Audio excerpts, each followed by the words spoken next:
Bienvenue à votre émission Si différent, si pareil en affaires, une émission qui vous permet de découvrir des entrepreneurs de divers horizons.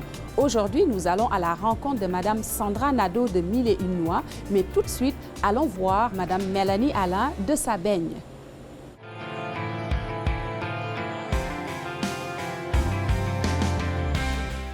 Est-ce qu'il y a des défis particuliers que vous avez eu à rencontrer avec le fait que la clientèle réponde bien et même au-delà que ce que vous attendiez? Bien, à l'ouverture, oui, à l'ouverture, on s'est un petit peu fait prendre par surprise. Nous, on avait une planification à l'ouverture de quantité de beignes de vente pour la semaine.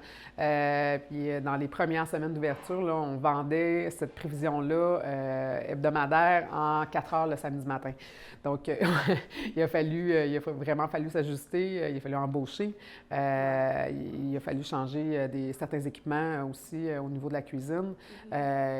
On a dû rapidement se retourner puis faire les changements nécessaires pour répondre à la demande.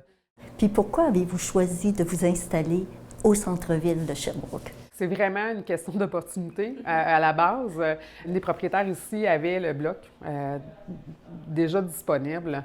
On a vu tout le potentiel, tout le niveau justement marketing, tout le niveau design et compagnie. C'est Stéphanie qui s'en occupe. Puis, tu sais, elle nous a amené les plans avec les possibilités. Elle avait déjà fait ses études de marché au niveau justement de la localisation, tout ce qui était disponible. Puis, bien, ça pouvait pas être plus intéressant que ça, de pouvoir justement, Sabeigne, acheter la bâtisse, voir ce qu'on peut faire avec cette bâtisse-là, son potentiel. Donc, c'est vraiment une question d'opportunité à la base qui nous a fait s'installer ici.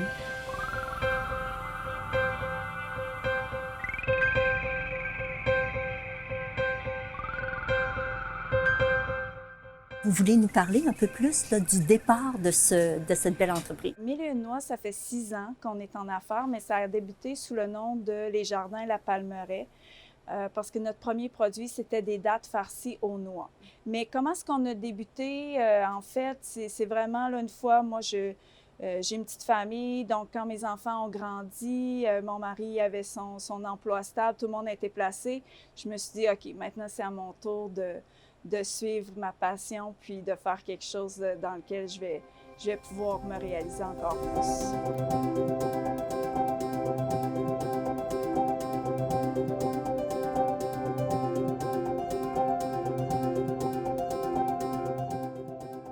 Le mouvement écologique, on connaît l'ampleur que ça prend dans des commerces de ce genre. Comment est-ce que vous le mettez en application concrète? Le défi de la mise en marché, c'est toujours l'emballage. Donc, on doit avoir un emballage qui respecte la nature du produit et qui va garder sa fraîcheur tout en étant bien pour l'écologie. Donc, ça nous a poussé vers le vrac. Ça nous a poussé à vouloir commercialiser notre produit en grosse chaudière. Puis là, on a vraiment été innovateur, c'est que nos produits, tellement sont frais, sont onctueux, on peut les servir dans des chaudières à bec verseur. Donc maintenant, on fournit même les seaux à nos magasins, ce qui fait qu'ils ont juste à retransvider. Puis là, on sauve beaucoup d'emballage. Puis nous, en plus, on offre la consigne sur la chaudière. Donc, on récupère tout.